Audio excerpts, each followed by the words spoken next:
This is Judith, chapter 5. It also includes the very end of 4. Sorry about that. A nation at prayer. All the men of Israel cried most fervently to God, humbled themselves before him. They, their wives, their children, their cattle, all the resident aliens, hired or slave, wrapped sackcloth round their loins. All the Israelites in Jerusalem, including the women and children, lay prone in front of the temple with the ashes on their heads, stretched out their hands before the Lord. They draped the very altar in sackcloth and fervently joined together in begging the God of Israel not to let their little ones be massacred or their wives carried off. The towns of their heritage is destroyed, the temple profaned and desecrated for the heathen to gloat over it. The Lord heard them, looked kindly on their distress. The people fasted many days throughout Judea as well as in Jerusalem before the sanctuary of the Lord Almighty.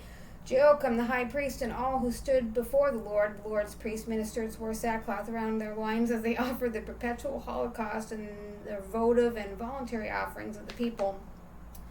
With ashes on their turbans, they earnestly called on the Lord to look kindly on the house of Israel. The council of war in the Holofernes camp. Holofernes was a general-in-chief and of the Assyrian army, received the intelligence that the sons of Israel were preparing for war, and that they had closed the mountain passes, fortified the peaks, laid the obstruction in the plains.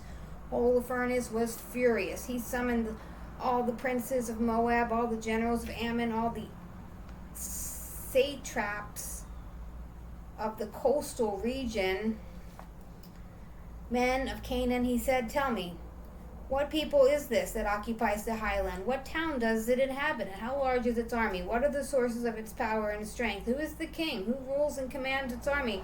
Why have not these condescended to wait on me, as all the western people have done?"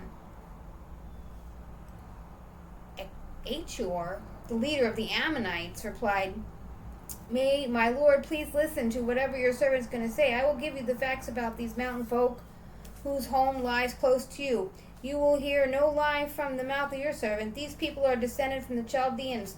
They once came to live in Mesopotamia because they did not want to follow the gods of their ancestors who lived in Chaldea. They abandoned the way of their ancestors to worship the God of heaven, the God they had learned to acknowledge. Banished from the presence of their own gods, they fled to Mesopotamia, where they lived for a long time.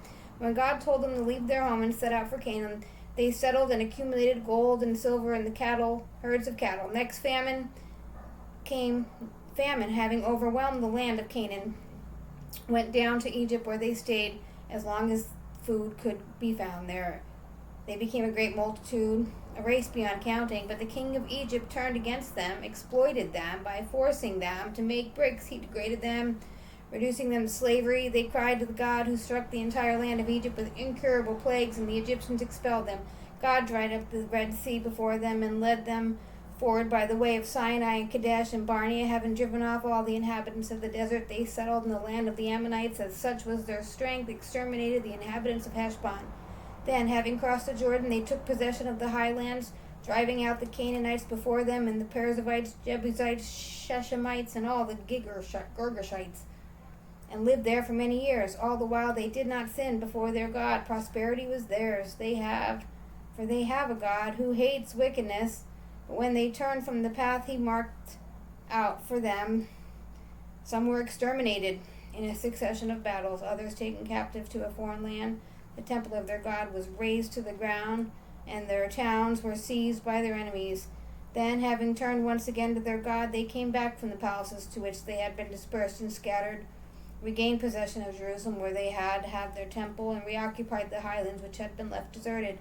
So now, Master and Lord, if this people had committed any fault, if they had sinned against their God, let us first make sure that they have offended in this way, and then let us advance and attack them. But if their nation is guiltless, my Lord would do better to abstain, for the fear of that the Lord their God should protect them, and then we should become the laughingstock of the whole world." When Achor had ended these words, all the people crowding round the tent began protesting. Holofernes' own senior officers, as well as all the coastal peoples of the Moabites, threatened to tear him limb from limb. Why should we be afraid of the Israelites? They were a weak and powerless people, quite unable to stand a stiff attack. Forward advance your army, Holofernes. Our master will swallow them in one mouthful.